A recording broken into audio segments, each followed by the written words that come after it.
Geography NCERT के class 11 India physical environment का chapter 3 के नोट्स, ये सारे नोट्स एनसीईआरटी में से हैं। तो पहले हम बेसिक चीज़ें देखेंगे, जैसे पेरेनियल और एफेमरल रिवर्स में फ़र्क क्या होता है, किस तरह के ड्रेनेज पैटर्न्स होते हैं, इंडियन ड्रेनेज पैटर्न की 3 क्लासिफिकेशंस, फिर हिमालयन ड्रेनेज पैटर्न में बेसिक चीज़ें देखने के बाद 3 बड़ी नदियां हैं, Indus, Ganga system and Brahmaputra system. फिर पेनिनसुलर ड्रेनेज में मेनली 2 हैं, ईस्ट फ्लोइंग रिवर्स और वेस्ट फ्लोइंग रिवर्स। ठीक है, तो ये सारे एनसीईआरटी के नोट्स हैं। शुरू करते हैं।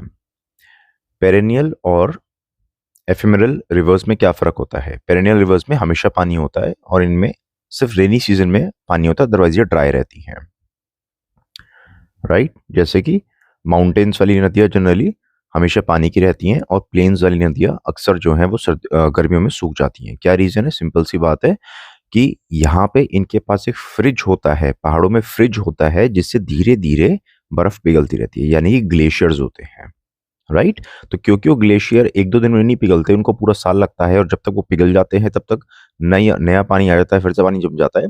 इसलिए धीरे-धीरे इनको पूरे साल पानी का एक कांस्टेंट सोर्स मिलता रहता है। अब बाकी जब बारिश होती है तो उससे तो इनका फ्लो और भी ज़्यादा बढ़ जाता है, राइट। लेकिन जो ये रिवर्स होती हैं, एफेमरल रिवर्स, इनका जनरली बारिशों में ही मैक्सिमम इनको पानी मिलता है, अदरवाइज ये ऑलमोस्ट सूख सी जाती हैं।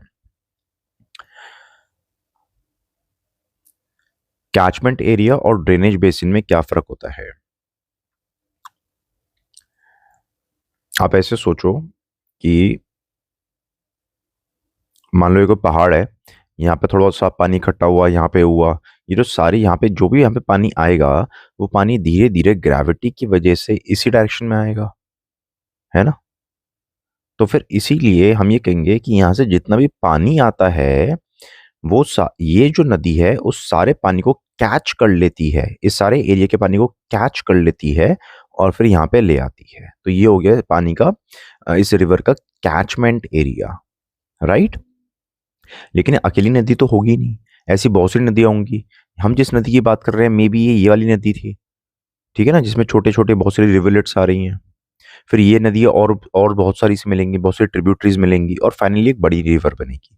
तो जब हम ये बहुत बड़े कैचमेंट एरिया की बात करें तो हम उसका नाम देते हैं ड्रेनेज बेसिन। ठीक है, काम वही है, बस ये छोटा एरिया मान लो और ये बहुत बड़ा एरिया मान लो जिसमें नदी और उसके ट्रिब्यूटरीज सब इंक्लूड होती हैं। तो कैचमेंट एरिया छोटा और ड्रेनेज बेसिन बड़ा। वाटर शेड,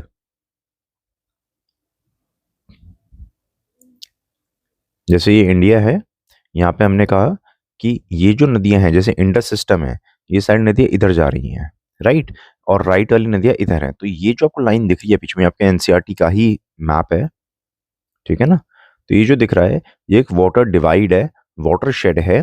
इधर का वाटर सिस्टम सारा इधर बहेगा और इस डायरेक्शन का इस डायरेक्शन में बहेगा, ठीक है ना। ये देखो, ये इतना ज्यादा इधर क्यों आ गया? बिकॉज नर्मदा और तापी इधर जाती हैं और फिर साउथ में आके ये जो वेस्टर्न घाट्स हैं they act as a water divide. ये इंपॉर्टेंट चीजें हैं कि यहाँ पे वाटर डिवाइड कौन सा है, ये वाला वेस्टर्न घाट्स का।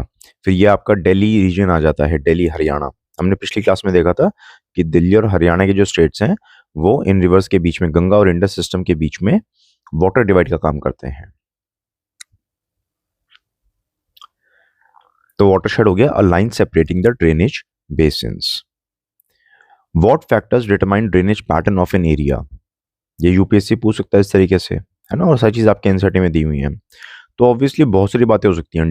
Geological time period, Himalayan reverse youthful reverse हैं, तो अभी भी वो पहाड़ों को काट रही हैं, राइट। लेकिन जो पेनिनसुलर रिवर्स हैं वो बहुत पुरानी रिवर्स हैं, वहाँ पे काफ़ी वाइड वैलीज हैं।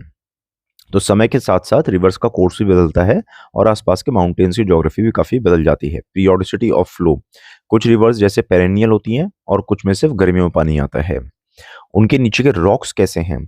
अगर रॉक्स बहुत सॉफ्ट हैं तो रिवर्स उनको इजीली इरोड कर देंगी, और बीच बीच में जहाँ पे हार्ड रॉक्स होंगे तो वहाँ पे नदी उसको इर्द गिर्द उसके घूम जाएगी, तो उससे रिवर का अपने आप ही जो है स्ट्रक्चर जो है उसका फ्लो का पूरा बदल जाएगा।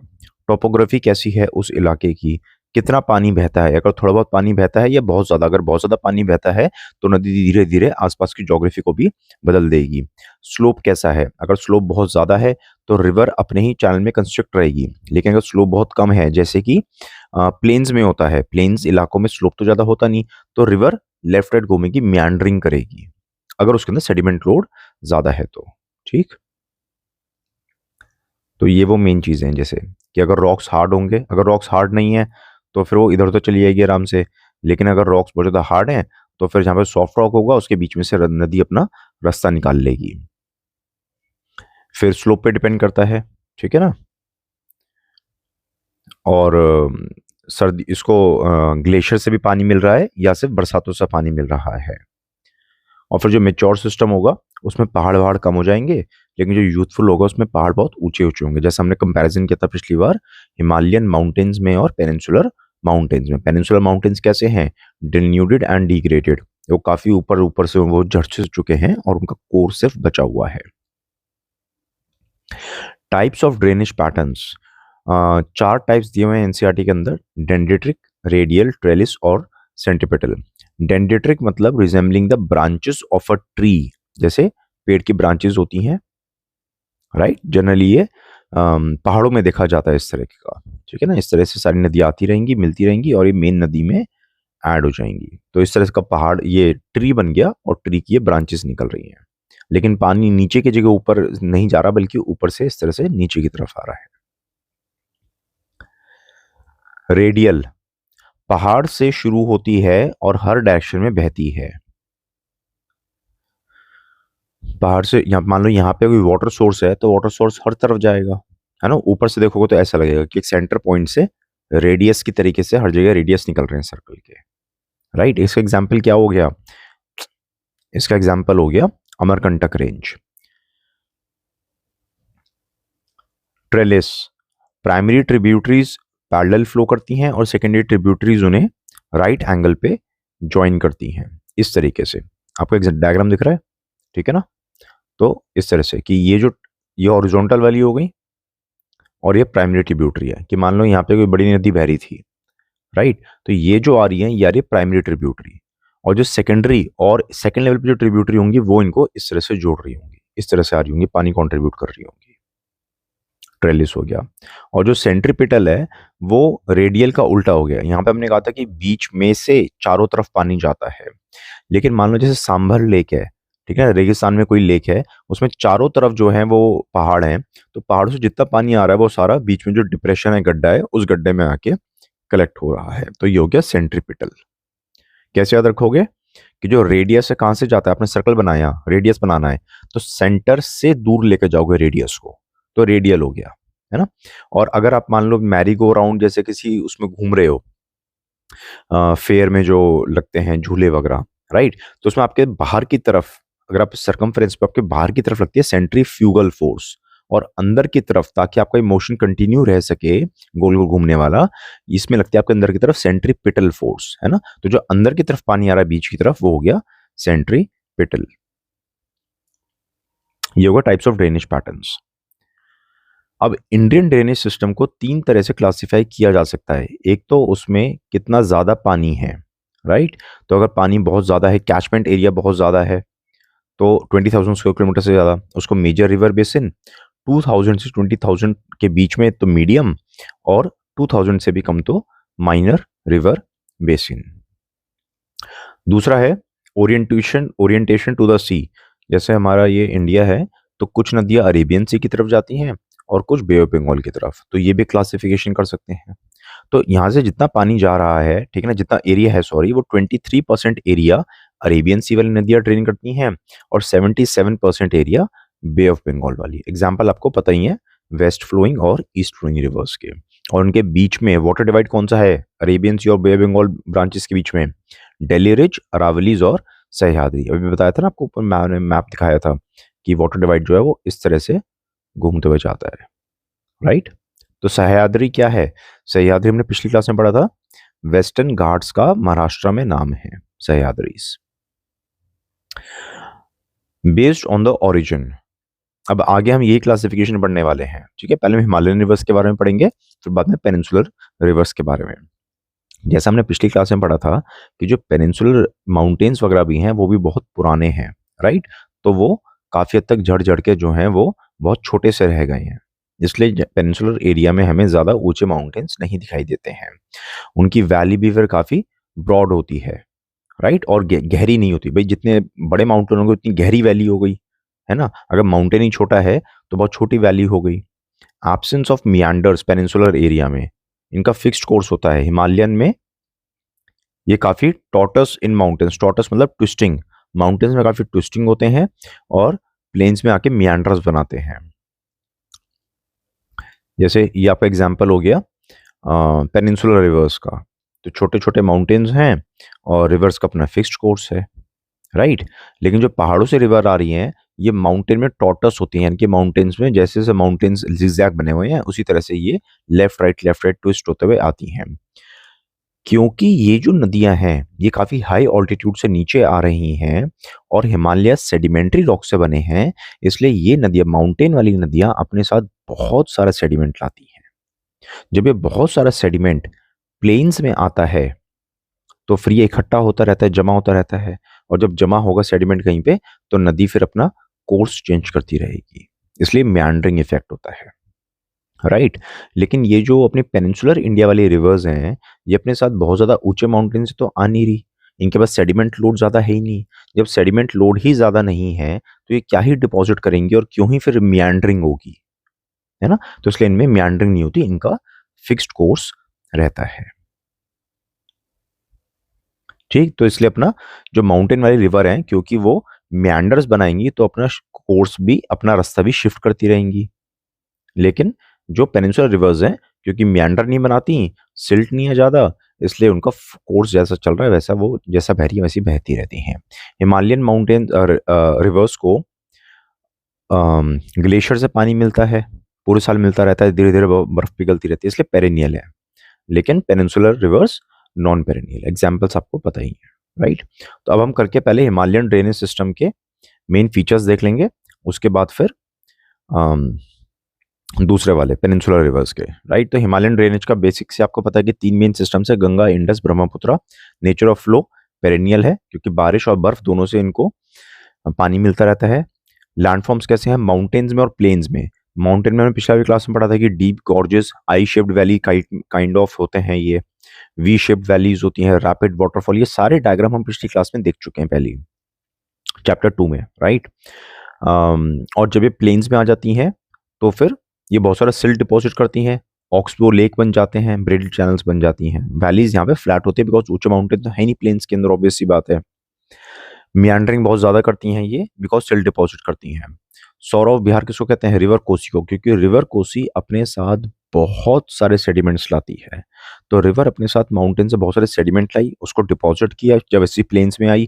अब जब सेडिमेंट यहाँ पे डिपॉजिट हो गए तो उसको अपना रिवर कोर्स चेंज करना पड़ेगा, बट ये वन टाइम प्रोसेस तो है नहीं। अब अगर रिवर ऐसे बह रही है तो अब यहाँ पे भी सेडिमेंट लाएगी, तो यहाँ पे नए सेडिमेंट आ गए, फिर या तो यहाँ से बहेगी या फिर यहाँ से बहेगी, है ना? तो ये अक्सर अपना कोर्स चेंज करती रहती है, इसलिए बिहार एरिया में काफ़ी ज़्यादा बाढ़ भी आती है।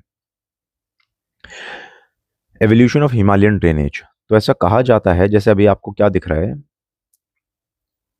आपको दिख रहा है कि ये जो एरिया है, इस एरिया से मेनली 3 मेन सिस्टम्स निकल रहे हैं। एक इंडस सिस्टम, एक गंगा सिस्टम और एक ब्रह्मपुत्रा सिस्टम, है ना? तो ऐसी क्या खास बात है इस एरिया के अंदर?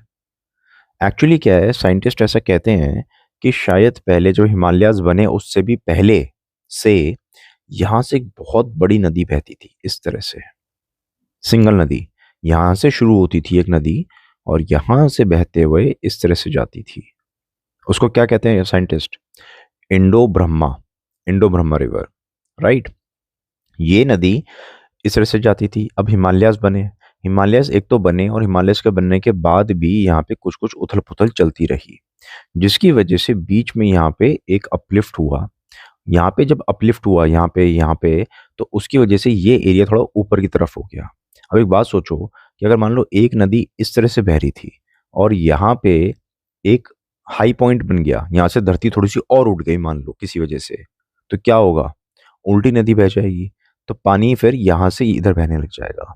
आप कहोगे लेकिन सर नदी का सोर्स तो यहाँ पे था, ऐसे बह रही थी। नहीं, सोर्स यहाँ पे बिल्कुल था, लेकिन इसका ये मतलब नहीं है कि किसी ने ऐसे नलका खोल दिया और ये ही नलके का पानी पूरी जगह जा रहा है। भाई अगर नदी ऐसे बह रही है तो बीच बीच में उसको हर जगह से पानी मिले जा रहा होगा ना, है ना। तो यहाँ पे भी कुछ वाटर सोर्स थे, यहाँ पे भी वाटर सोर्स थे, हर जगह वाटर सोर्स होते थे।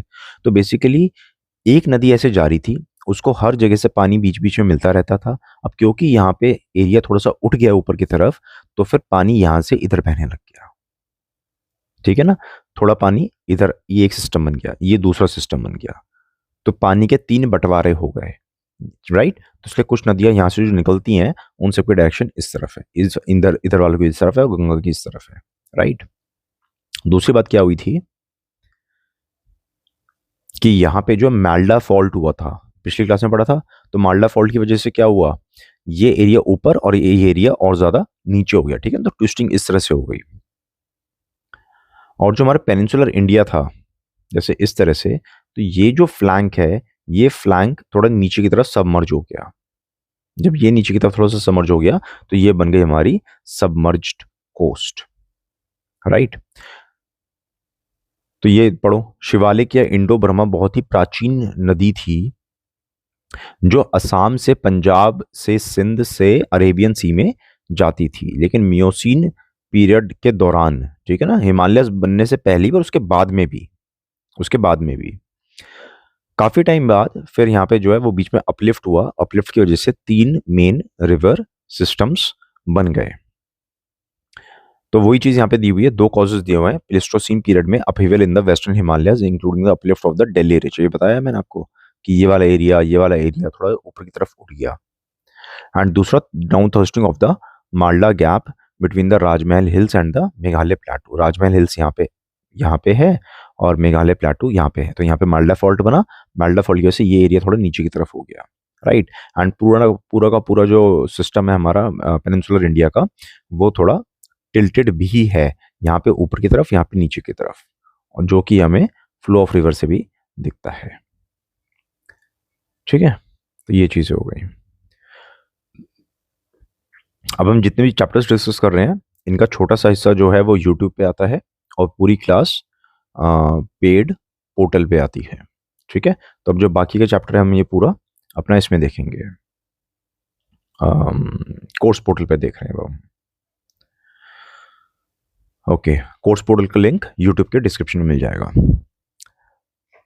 Indus system, okay. अब इंडस सिस्टम का मैप आपको एक बार देख लेना चाहिए। इसमें सारी नदियां लर्न करने की बिल्कुल भी जरूरत नहीं है।